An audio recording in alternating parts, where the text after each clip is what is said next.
You're not our priority right now. That was the text. On the night I got promoted.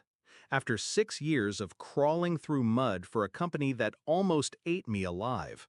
I was standing in the restaurant parking lot holding a bottle of champagne I'd bought myself, waiting for them to arrive. They never showed. Instead, I saw the photos. A party, streamers, cake, all smiles. For my brother, his third failed startup had just shut down, but somehow he got the balloons. I stared at the screen for a long time. Didn't cry, didn't call. I went home, packed a small bag, left a single note on the kitchen table, let him handle it now. Growing up, I was the fixer. I solved things, quietly, efficiently. Broken pipes, broken people, broken finances. I filled the cracks so no one else had to. My brother? The golden child. He failed upward, always had. And every time he stumbled, they'd throw him a cushion, then blame me for not clapping loud enough. Still, I stayed, because that's what loyalty looked like to me. Until I realized they only loved me when I was useful, never when I needed something back. The signs had been there. My mother forgetting I had a board presentation. My father calling me too ambitious at dinner. My brother asking if I could float him 10 grand after mocking my job. But I kept making excuses for them, until that message. 7 words that cut through every excuse like a scalpel. You're not our priority right now. That's when I stopped being theirs. The revenge wasn't loud. It was methodical. First, I cut the joint accounts. They didn't even notice until the direct deposits bounced. Then I revoked the power of attorney I'd signed years ago just in case they ever needed medical decisions made. Let them rely on my brother now. I stopped replying to group messages, left one final voicemail in the family chat, taking some space, let his handle things now.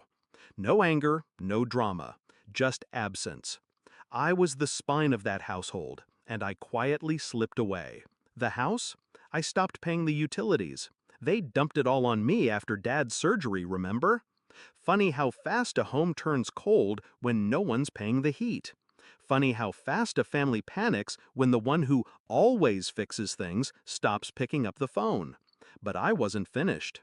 3 weeks later, I filed a formal complaint with the IRS. Not out of spite, out of precision.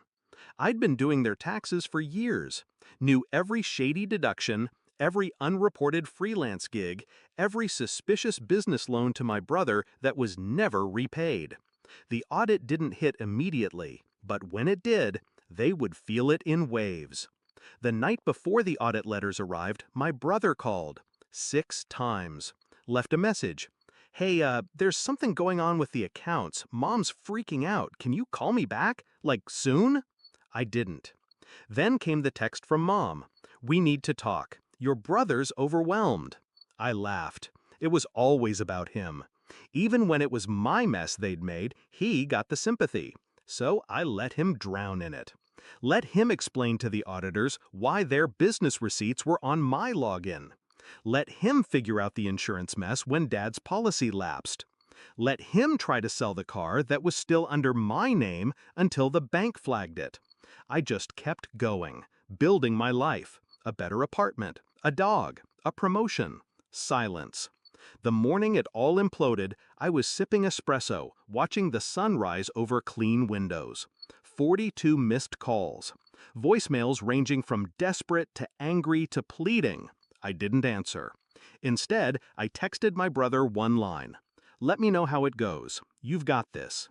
He finally cracked a week later. Showed up at my office unannounced. He looked tired. Sweaty palms, fake smile. Can we talk? He asked. I tilted my head. About what? You know what this is about, he said. They're falling apart. Mom hasn't slept. Dad's on edge. The IRS stuff, the bills. He paused. Looked at me like he was seeing me for the first time. You did this. I stood, walked to the window, looked out. No, I said quietly. I stopped fixing what wasn't mine. He opened his mouth, closed it. There was nothing else to say. I pressed the intercom. Security, can you escort a visitor out? It wasn't revenge. It was release. The moment I realized they'd never clap for me, I stopped performing. They wanted chaos? They wanted him? They could have it. Let him handle the mess. Let him make the calls. Let him be the glue for once. I walked away from the fire, didn't look back. They never saw me as a priority, so I became my own. And when they crumbled without me, that was just gravity. Justice didn't come with fire, it came with silence and a locked door.